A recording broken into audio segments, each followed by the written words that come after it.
C'est ma première question. Est-ce que vous vous sentez délaissé par le régime en place? Merci. Ok, merci. Ta question, je dirais oui, en même temps non, parce que oui, je suis mais délaissé puisque je souffre. Ça dit que c'est ce que d'autres ne veulent pas. Aujourd'hui, on se parle même le nom de Ouattara partout, on traîne dans la boue, mais certains ne veulent pas qu'on cite certains noms, comme si c'était supérieur au nom de Ouattara. Là n'est pas la question, je pense, mais bon, je comprends. Aujourd'hui, même si Ouattara m'a pas mis quelque part, je n'ai pas de poste, mais j'ai des amis autour de Ouattara qui peuvent m'aider. Mais ils le font pas. C'est par eux, je me sens me délaissé, mais pas par Ouattara, parce que la prophétie avait été claire, je vais souffrir, je serai isolé, assis par terre, pauvre malheureux. Donc la prophétie, ça n'échoue jamais. Donc j'étais préparé à ça. Je savais que les gens ont menti, ils ont dit plein de choses à Ouattara sur moi. Maintenant, c'est au fil du temps, au fur et à mesure qu'on avance, c'est au fil du temps que la vérité allait éclater. Et c'est là que j'allais être un jour réhabilité. Et je pouvais être rappelé par le président. Donc, moi, je comprends. Mais c'est des amis de lutte qui sont près de lui, qui font semblant de ne pas me connaître et puis m'aider. Et quand on cite leur nom, ils envoient des gens pour dire, ne pas dire des noms. Mais si on dit même le nom de Ouattara, on le traîne dans la boue. Là, on doit dire son nom. Mais quand on dit eux, leur nom, ils veulent pas. Donc, vous comprenez. C'est ce que je déplore. Sinon, je me sens laissé par mes amis, mais pas par le pouvoir, pas par Ouattara, parce que j'ai lutté quand même avec des gens. Et ces gens-là, c'est eux qui devaient me soutenir. C'est vrai, tous les prohibés ont été chassés, mais il y a des gens, mes proches de Ouattara, dont je suis proche, qui peuvent m'aider, même sans parler, comme vous le faites, mais qui ne le font pas. Et c'est ce que je déplore. Okay, merci, M. Kader. Kader, oui. Je voudrais savoir, on a entendu parler de Chris Yapi. Qui était réellement Chris Yapi? Est-ce M. Soro Guillaume ou M. Siriki Konaté, comme les gens le disent? Et c'était quoi l'objectif? Chris Yapi, c'était quoi l'objectif? Ils étaient, en fait, la question c'est de savoir, ils étaient dans le gouvernement ou bien je ne comprends pas. Je veux savoir réellement c'était quoi le but de Chris Yapi et qui était Chris Yapi exactement?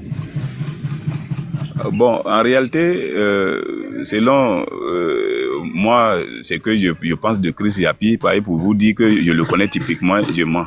Mais je pense que c'est une coalition des gens qui regroupaient des messages et puis qui faisaient parler comme sa voix là, c'est une voix mais travaillée. Sinon, mais Chris Yapi, Soro lui-même, c'est un collège de personnes qui ont fait appeler Chris Yapi alors qu'en réalité, ils valent au moins 3 personnes qui traitent les informations raffinées. D'abord, il y a celui que les gens ne citent jamais, Touré Moussa, qui est vraiment très proche de le chargé de communication de Soro. Il y a Soro lui-même et il y a Sidiki Konaté. Maintenant, l'autre a joué un rôle clé, lui qui est en Côte d'Ivoire maintenant, mais Konaté Ezié, dans l'affaire de Chris Yapi, il a joué un rôle assez considérable. Mais lui, on l'a écarté, ils étaient 4. Et après, ils sont restés 3. Donc, je dis bien, il y a Soro, il y a Touré Moussa et il y a le gars de Man, Sidiki Konaté. Voilà. Sinon, Chris Yapi était composé de 4 personnes. Et après, en ce chemin faisant, ils ont écarté Konaté Zié. Donc, c'est resté Touré Moussa, Soro Guillaume et Sidiki Konaté. Maintenant, Sidiki Konaté enregistrait toutes les réunions au conseil de ministres ou avec les ministres, il balançait, voilà, et puis il traitait et puis ça sortait. C'est même quand Adjoumani a parlé et puis c'est sorti, c'était Sidiki Konaté. Il y a eu beaucoup de cas comme ça. Donc, quand on l'a écarté du gouvernement, vous avez vu que Chris Yapi est en train de mourir, mais de sa propre mort. Il n'a plus des infos. Voilà. Donc voilà, Chris Yapi était un collège de personnes, de 4 personnes, je résume. Voilà, Konaté Konaté Zia a été écarté. Il reste Soro Guillaume, Touré Moussa et l'autre là de Man, Sidiki Konaté. Sinon, ils étaient 4, maintenant ils sont 3 qui constituent Chris Yapi, qui est en train de mourir de sa belle mort. Merci. Enfin, je voudrais vous dire, Kaza, alors, ne ramenez pas les questions qui vont susciter aller sur le gouvernement. On a dit qu'on ne veut pas aller sur ça. On parle de la rébellion, tout ce qui concerne le gouvernement pour dire qu'il a été délaissé. Il n'a pas été délaissé par qui que ce soit. Il a dit que le président Ouattara n'a pas accepté de participer à cette rébellion, ce qui sous-entend que l'image du gouvernement n'est pas associée à la rébellion. Donc, merci de bien vouloir épargner la rébellion l'image du gouvernement à la rébellion. Merci. J'ai compris.